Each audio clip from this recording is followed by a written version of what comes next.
Black people spend on average $2 billion a year on Air Jordan, $4 billion a year on liquor, $1 billion a year on fast food.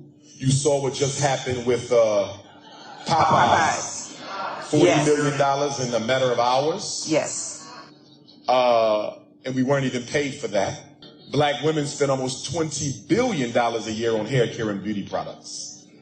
But yet, there's not a black community in the United States I can go to where you can show me a black community that has all four of the essential institutions, which are a bank, a school, a supermarket, and a hospital.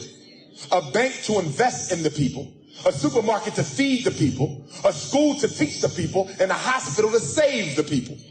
How does a $2 trillion people, that's what we are, the richest group of Africans in the world, the 10th richest nation on the planet, there's only 9 groups of people who bring home more take-home pay than African Americans do.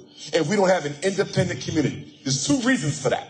Number 1, slavery destroyed our desire to control our destiny. That's number 1. Yes. And after slavery destroyed it, religion came in and glorified the fact that we wanted no control over our destiny by saying you need not worry about building a nation. Just pray and God will take care of it. The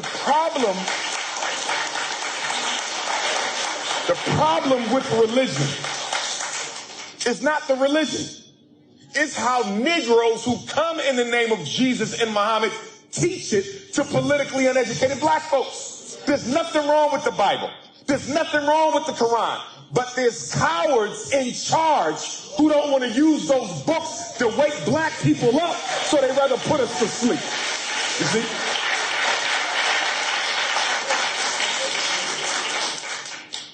Every bank that receives at least $250,000 a year, if a bank has a $250,000 revenue stream, they should have a bank. If a church has that, they should have a bank.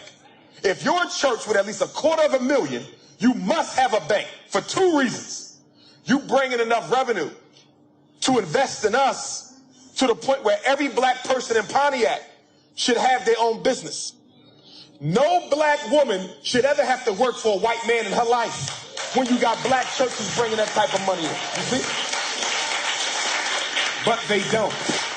So because the black church don't have a bank of their own, that means their money goes into a white bank. So on Sunday, you donate to church. They take your money, your black Jesus money, and put it in a white devil's bank.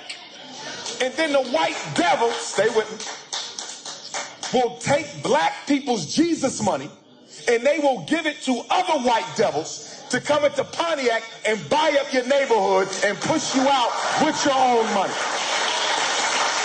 You see? Okay? He's preaching tonight, isn't he? I'll end with this. My biggest problem with black religion, I don't care which one you name, okay, they all dysfunctional. My biggest problem with black religion is they teach us that we have to die to experience heaven. Okay. But the Chinese got his heaven right now. And the Arab got his heaven right now. And the Jew got his heaven right now. And the East Indian got his heaven right now. So why can everybody else have heaven now, but I can only get mine after I die? Oh my God. So for me, I'm going to get a heaven now. Okay. And I'm going to get a heaven during my life. And I'm going to get a heaven for my babies, or I'm going to die trying. See, okay, the black man and woman have not made up their mind that they don't want to be slaves anymore. Frederick Douglass says something very prophetic. Frederick Douglass said, they didn't free us. Frederick Douglass said, they did not free us. They simply took the collars off and let us loose.